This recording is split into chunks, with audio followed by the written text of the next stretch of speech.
Today we are talking about the sound of silence. Silence comes in many forms in our day-to-day life, from what you might experience in nature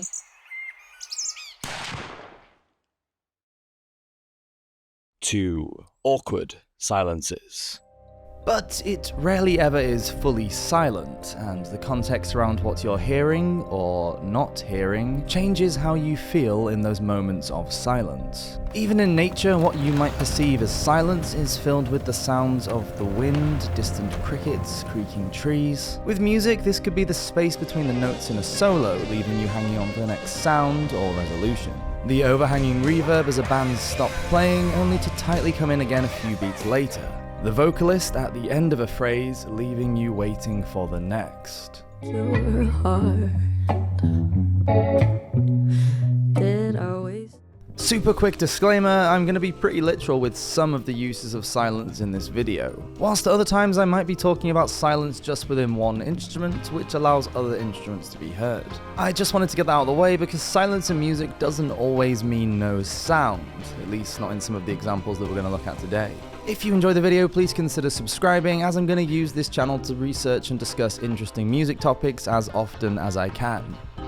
Sorry, I know it's been a little while here. Hopefully there's going to be a few angles we look at in this video that might inspire you to think about the use of silence in your own music. So let's get into it. Why do composers and musicians sometimes think that the best note to play is no note at all? Today we're going to look at the importance of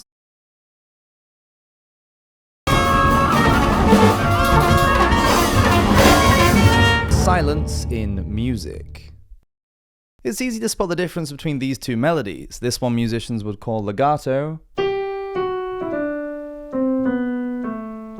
with the notes smoothly flowing into one another, and this one with silences in between each note would be called staccato.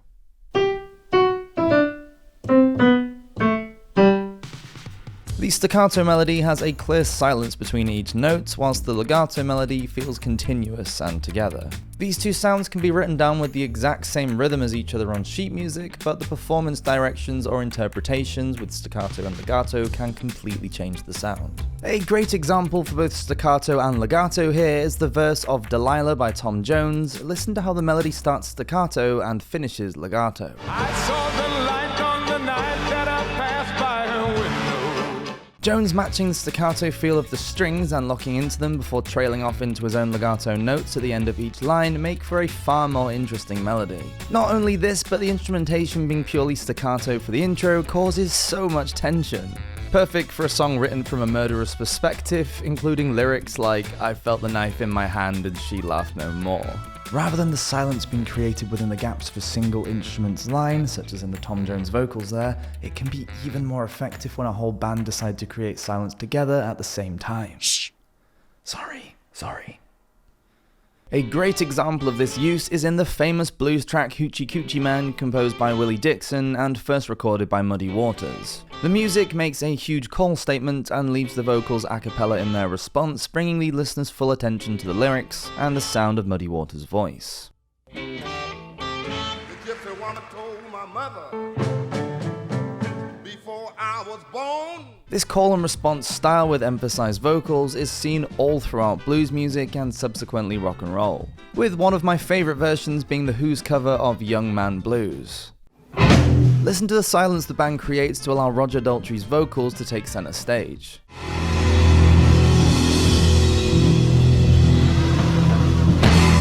But you know nowadays, it's the old man who's got all the money. I'm going to show you a few more of my favorite examples of this use of silence before we move on to some more extreme use cases. Shh. Sorry. War Pigs by Black Sabbath is also a great example of this.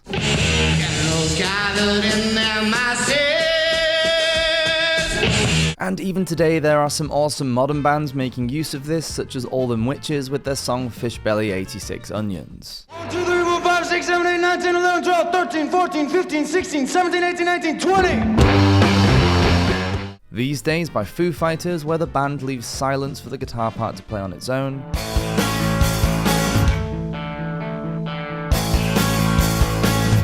No One Knows by Queens of the Stone Age, where the bass part is given room just before the solo comes in.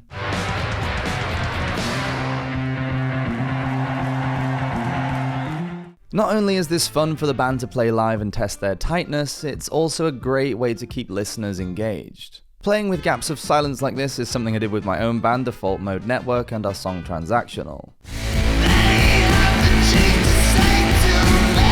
So you need to trade for cookies, 'cause the cookies isn't free.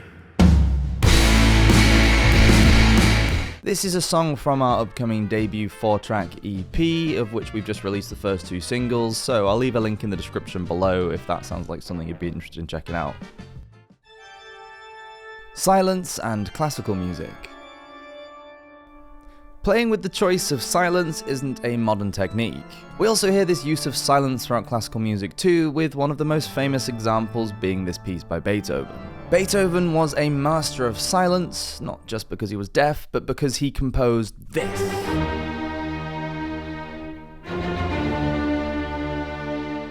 The rhythmic motif here is short and sweet, but it's the silence between each phrase that punctuates it and has kept it memorable and relevant over the past 200 years since it was composed. This technique is shown again with an even shorter phrase of just 3 notes in his 9th Symphony. And it goes back even further in history than Beethoven. Another well-known example is in Summer from Vivaldi's 4 Seasons.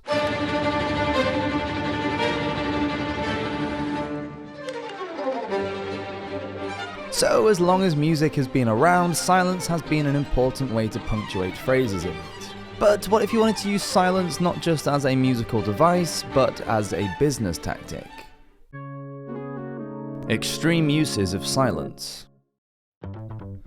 One of my favourite bands took the use of silence to another level with a clever loophole in the way that Spotify works. Back in 2014, with Spotify dominating the streaming industry and only paying out $0.005 per song play, Funkers Wolfpack realised that they were going to struggle to make enough cash from this to fund a tour. So they released the Sleepify album on Spotify, a record consisting of 10 songs, each having around 30 seconds of silence. They then asked their fans to leave the album streaming overnight whilst they sleep to generate enough money for them to tour with. To sweeten the deal, the tour was going to be completely free entry and funded by the Spotify payouts, giving their fans incentive to leave it streaming. And not only this, they even based the tour dates on Spotify's data of locations where the album was getting the most plays. Just look at this track listing for the album. My personal favourite song is ZZZ. And I couldn't make this video without talking about John Cage's 433, which has a pretty similar sound to Wolfpack's Sleepify. However, rather than this being a clever way of getting a streaming giant to fund your tour, it was created to invoke thought around musical performance settings and encourage the listener to focus in on their surroundings. The score for the piece states that it is for any instrument or combination of instruments, and across the 3 movements it instructs the musicians not to play their instruments. For example, here is a version of it being played by a live orchestra, with the audience members quietly reflecting on the silence within the space they're in.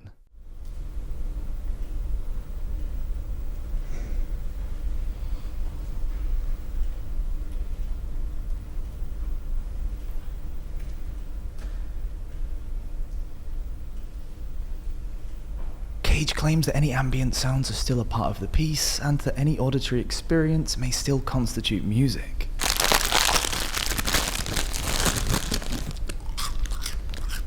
I don't often listen to 433, but when I do, I don't. Shut up! Sorry. His studies on Zen Buddhism and aleatoric music led to him conceiving of this piece and realizing the value of silence in allowing yourself to reflect on your surroundings and dive deep into your mind. Aleatoric music is music where an element of the composition is left to chance. So any noises that may occur in the room during a performance of 433 are going to sound different whether it's to 100 people or 1,000 people, which theoretically creates an entirely different listening experience. But don't just trust what I have to say, let's look into the minds of the musicians playing this piece.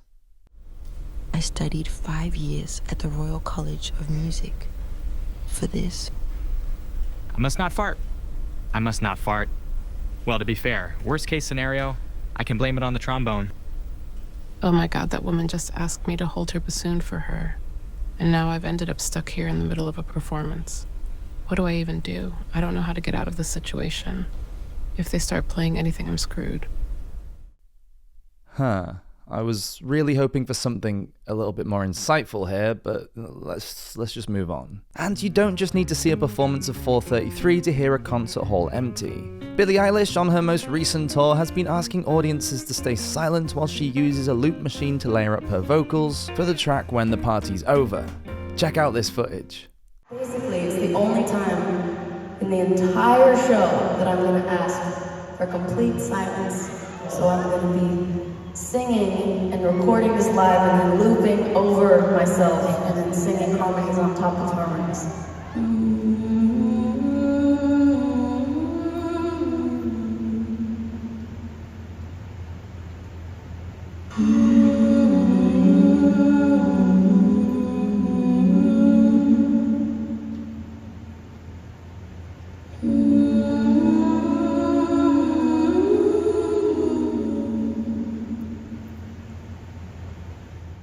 Maybe Billie should have a word with Lord about how to politely ask an audience to stay quiet. I am my mother's child. I love you till my breathing stops. Anyway, aside from the extreme examples of 433 and Sleepify, what role does silence actually play in music? The sound of silence. If we're getting down to the nitty-gritty of it, this is a sound wave without any silence in it. And here is the sound wave of a guitar. Comparing these two waveforms, you can see that the quality of a sound is partially determined by how frequently the silence occurs in it. And maybe it's just me, but I prefer the sound of the guitar. You see, whether it's distinguishable or not, silence is an integral part in the organized noises that create music. In its longer and identifiable forms, like the examples we looked at earlier in staccato melodies or when no instrument plays at all, silence serves as a cognitive palate cleanser. The silence becomes punctuation, letting us know either a musical statement or an entire piece has been completed. It lets the listener digest the sound that they've just heard and lets them prepare for the sound next to come.